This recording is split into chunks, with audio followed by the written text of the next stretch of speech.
Hello दोस्तों, आज हम लोग सीखेंगे 8 क्लास का हाइड्रोजन और ऑक्सीजन का परीक्षण करने सीखेंगे कि ये कैसे होता है। हमें मालूम है कि हाइड्रोजन और ऑक्सीजन मिलकर पानी बनता है।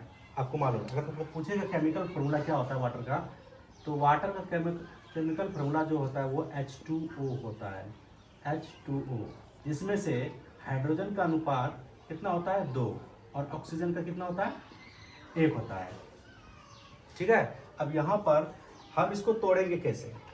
तो विद्युत धारा का प्रवाह करके पानी में हाइड्रोजन और ऑक्सीजन में इसको अलग अलग तोड़ सकते हैं। अब ये सवाल आता है कि अगर हम ऑक्सीजन और हाइड्रोजन को कैसे मिलाएंगे? तो ये एक वैज्ञानिक तरीका होता है मिलाने का। अगर हम लोग आपस में हाइड्रोजन और ऑक्सीजन जैसे पदार्थ को अगर घर में स्पार्क करके मिलाएंगे, ये दिक्कत हो सकता है, इसलिए ये संभव नहीं है घर पे करना है, ब्लास्ट भी हो सकता है। तो स्पार्क के जरिए से हाइड्रोजन और ऑक्सीजन मिलाकर पानी बनाया जा सकता है। ठीक है, तो हम वही सीखने वाले कि हाइड्रोजन, लेकिन पानी से हाइड्रोजन और ऑक्सीजन को कैसे अलग करेंगे, ये कैसे देखेंगे, परीक्षण इसका कैसे करेंगे।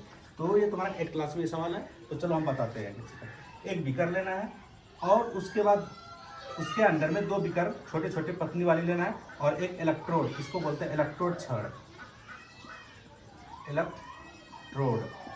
ठीक है, एक होता है पॉजिटिव और एक होता है निगेटिव। जैसे कि इलेक्ट्रोड यहाँ पर ये H2 है, जिस पर निगेटिव और एक पॉजिटिव होता है इस पर। इसको क्या करते हैं कि दोनों इलेक्ट्रोड को जोड़ देते हैं और उसको बैटरी के साथ संपर्क में जोड़ देते हैं। उसके बाद ये जो नल है, बीकर है, बीकर को ऊपर से ढक देते हैं। अब इसमें जैसे ही विद्युत धारा प्रवाहित करते हैं तो इसमें बुलबुले टाइप का गैस बनना शुरू हो जाता है। इसमें अधिक मात्रा में गैस बना है, इसका मतलब हाइड्रोजन अधिक मात्रा, इसका 2 अनुपात है। तो इसमें ज़्यादा मात्रा में हाइड्रोजन बना है और ऑक्सीजन कम मात्रा में बना है। अब यहाँ पर ये तो मालूम चल गया कि कैसे ये टूटता है, लेकिन अब इसको पता कैसे करेंगे कि ये हाइड्रोजन है, ये ऑक्सीजन है। तो सबसे पहली बात है कि कैथोड पर हाइड्रोजन गैस और एनोड पर ऑक्सीजन गैस जमा होता है। दूसरी बात, यहाँ पर इसका परीक्षण कैसे करेंगे? मान के चलिए ये बीकर है, इसमें हाइड्रोजन गैस भरा हुआ है। इसको क्या करेंगे, माचिस की तीली, जलते हुए माचिस की तीली के पास हाइड्रोजन गैस को जब छोड़ेंगे तो ये पॉप ध्वनि के साथ जलेगा, तो हमें मालूम चल जाएगा ये हाइड्रोजन है। और अगर ऑक्सीजन के साथ ऐसा करोगे तो वो अच्छे से जलेगा और बढ़िया से जलेगा। तो यही है हाइड्रोजन और ऑक्सीजन का परीक्षण। ठीक है, शुक्रिया।